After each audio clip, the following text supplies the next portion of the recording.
kiudainetest ja Golden Stevia e-poest me oleme toonud kokku kõik gluteenivabad, ketosõbralikud, madalate süsivesikutega low carb tooted.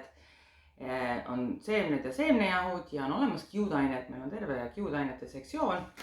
Meil on seal psüllomüsk, kusjuures ka siiaseemned on jahuna. Siis on potato fiber ehk siis kartulijahu, kõik on kiudained. Siis on toortatra kiudaine. Siis on, albund, nii, inuliinipulber ja kõik on ka väiksed toodetena olemas ja on üks anatomkumm.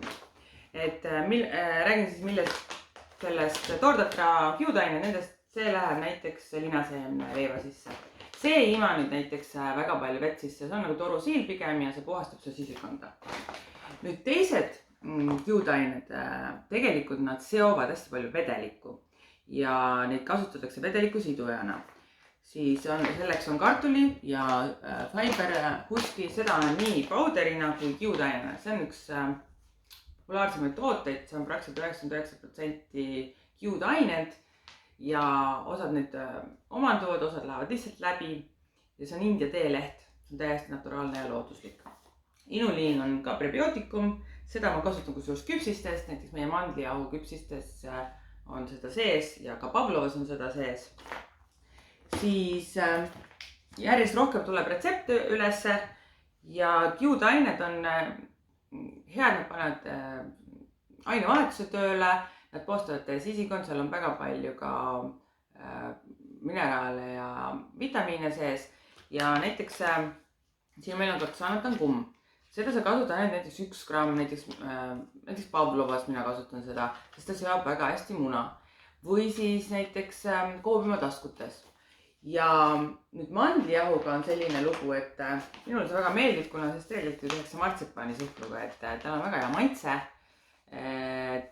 Martsipaani ma küll hetkel veel ei tee, aga ma kasutan seda väga palju nii tiramisus kui koobimaataskutes. Ja ma teen hästi palju biskviite sellest.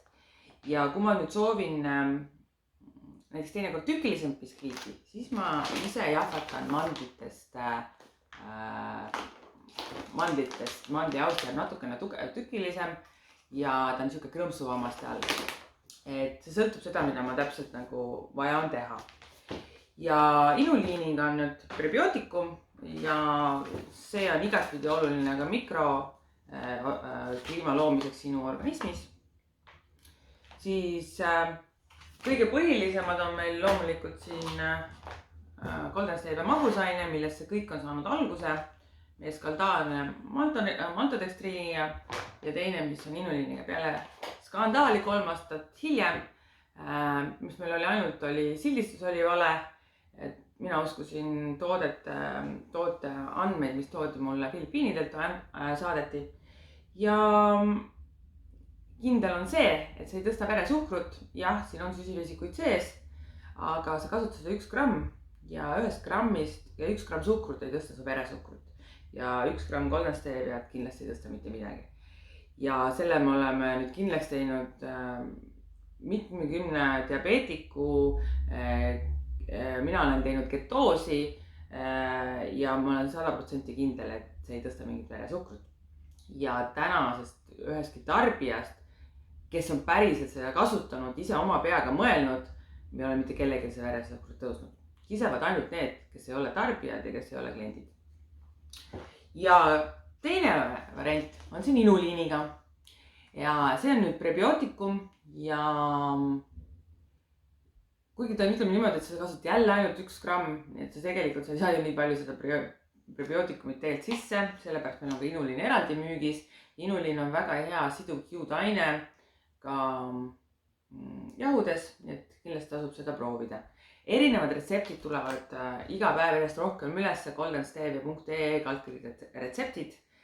Et saate sealt õppida, tuleb ka YouTube'is videosid. Ja näeme jälle, olge terved ja kiudained on meie sõbrad. Aitäh!